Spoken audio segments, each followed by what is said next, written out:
The look outside doesn't really lead to what we'll actually be experiencing. Now, in terms of how it feels temperature-wise, it's not too bad. Upper 40s to maybe even 50 in a few spots.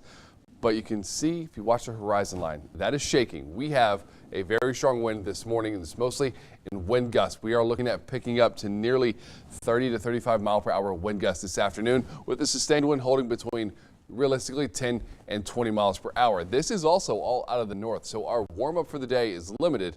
The plus side is that we're starting this day off in the upper 40s, so even getting a 10-degree warm up will be beneficial as it puts us in the mid and upper 50s.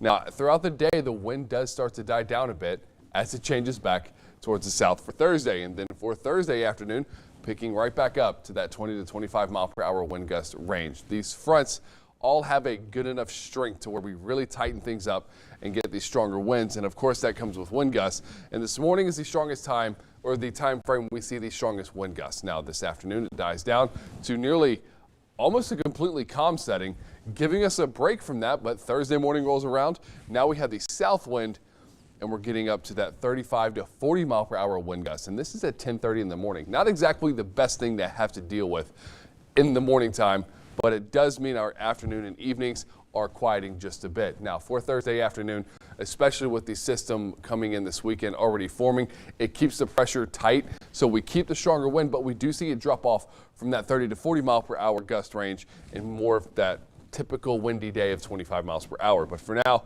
still fairly strong. You're not going to avoid it, but temperatures are at least holding right in line with what we've been seeing, which is the upper 40s. We're now starting to see a bit of a wind chill kick in. These lower, smaller numbers in light blue are wind chill, how it feels outside.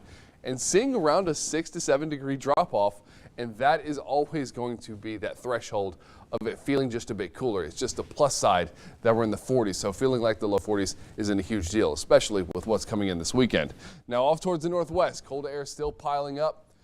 Upper 20s is somewhere we're going to get below once we have this weekend arrive with this next setup. But we're going to keep some clouds around for this morning, so it does limit the kind of sunshine we can get, but it doesn't limit a whole lot at the bus stop. Very windy start, but a warmer start as well. Still good jacket season, but once we get to this afternoon, mid-50s with the wind dying down makes a very comfortable setting. Now this afternoon, the wind drops off. We just wait for the wind to move back towards the south.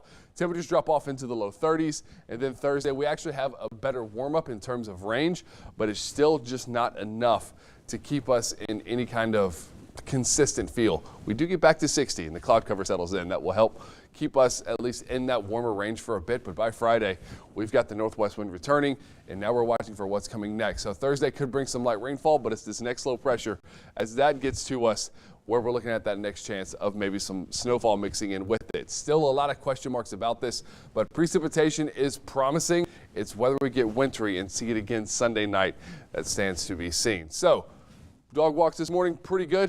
Gondwana at the ARL main site. She's happy. That's a look you're going to get every time you say, let's go for a walk. This weekend, temperatures really drop off. We've got the mid-20s, if not even the low 20s. But once again, could be seeing snowfall Saturday night.